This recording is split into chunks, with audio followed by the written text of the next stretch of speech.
Hi and welcome. This video is about making entry into center-fed rooms as safely as possible. This topic is related to a plethora of interesting subjects like center checks and prepping contested thresholds with grenades. But this series is called Micro Tactics for a reason, so I will give you a deep dive into one very specific aspect and save the rest for later.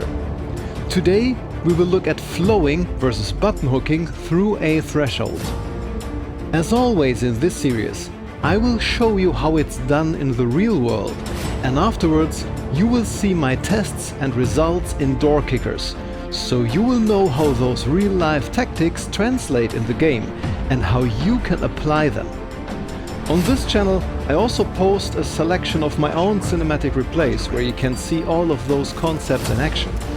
I've started to add voiceovers to the operators in those replays, so you have a better idea of what is going on. Bravo 1, building is all clear. If that sounds interesting, go ahead and subscribe. Alright, now let's dive right in. When you have a center-fed room, then the pointman has to decide which way he will go, and the second man will go the opposite direction to cover his back. If the pointman goes in the direction he is already looking, I will call that flowing. It's also commonly called crossing, or taking the path of least resistance. If he turns around instead and goes the opposite way, I will call that a button hook. It is also commonly called a J-hook. I have seen some people making a distinction between a J-hook and a button hook, but that is not important for the scope of this video. That's not important right now. Let's check out this demo of flowing and button hooking by Jared and Jason from Orion Training Group and hear their thoughts on it. We've done our pieing, we've done our panning, we've done our center checking, whatever it is. Now it's time to actually get into the room. I can either choose to flow the path of least resistance. So think about I'm just simply walking into this door and I'm flowing into it. Or I can choose to do what's commonly called a button hook. I'm having to work to go the opposite direction.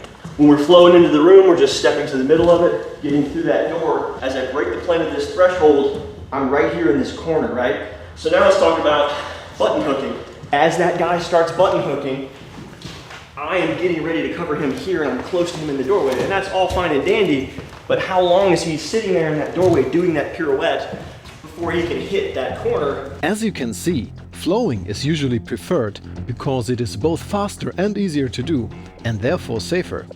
For the right-handed shooter, doing a button hook to the right is the most difficult way to make entry, because the gun is a bit awkward to navigate around the apex. Button hooks to the left are a little bit easier, but flowing across is the fastest and easiest method. I'm already here, boom, into that corner. In door kickers too, all operators are right-handed. Does that mean that you should avoid button hooks to the right in the game? Or even avoid button hooks altogether? Let's find out. In this test, we have a center-fed room and two operators making entry.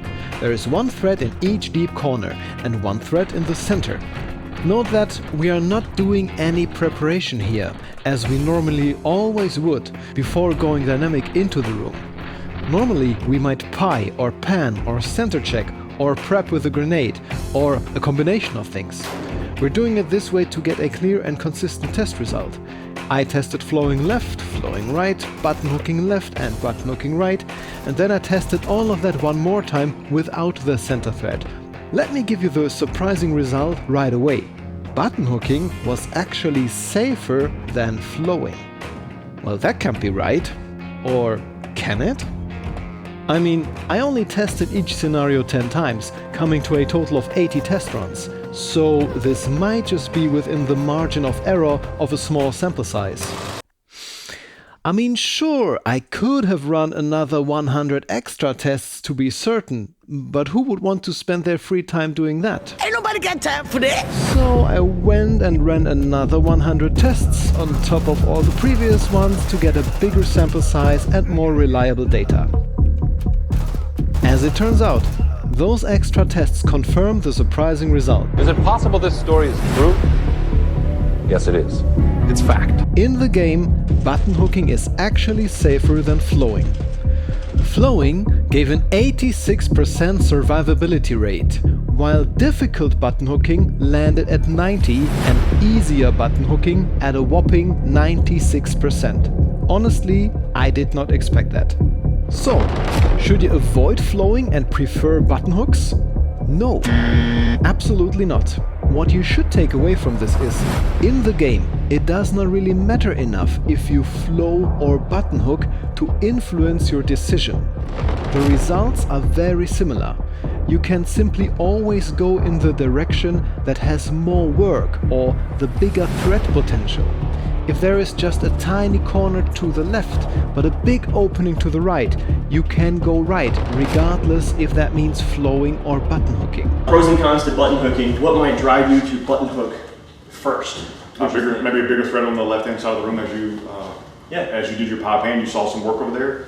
Hey, I'm going to go ahead and button hook and occupy that position to mitigate that big work on that side. Yeah, so we teach it flexible because factors in the room are far more important. Alright, now that you know button hooking is actually great in the game and that you should simply prioritize by the threat potential you see in the room, you are now authorized to engage the like button. We will talk about center checks next time, and boy, do they make a difference. Have a good one and see you next time.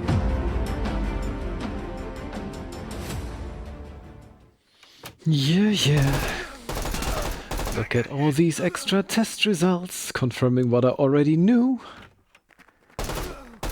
This is totally worth it.